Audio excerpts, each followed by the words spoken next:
ये हम लोग गाजीपुर का मेन थाना है। अभी मैं आपको न्यूज वालों से बात करते हुए सनी भाई को दिखाऊंगा। कब की घटना है ये? आपको जानकारी कब हुआ? आपको जानकारी सुबह 5 बजे।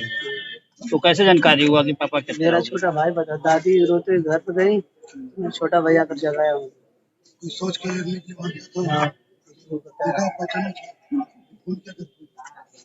मतलब पापा कितने साल के थे? 40 की उम्र होगी, 48 40 48। घर से कितने बजे गायब हुए थे रात में? 8 बजे। 8 बजे गए, मतलब उनको काफी खोजा गया फिर भी नहीं मिले। सुबह जानकारी मिला कि मतलब उनकी हत्या हो गई है। अपना पर्ची बताएं। प्रधान जी, क्या मामला है ये?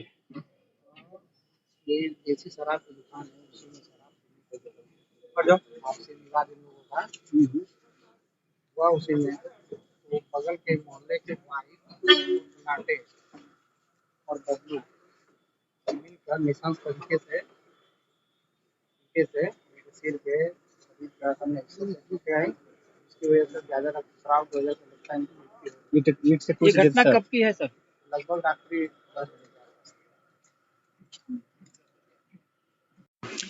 आप लोग इस वीडियो को ज़्यादा से ज़्यादा शेयर करें ताकि सनी भाई को कुछ मदद मिले और उनको जो सरकारी मदद मिल सकती है सरकारी मदद भी मिले, और जो मतलब कि कानून से मदद मिल सकती है कानून से मदद मिले, और गुनहगारों को जल्द से जल्द सजा हो।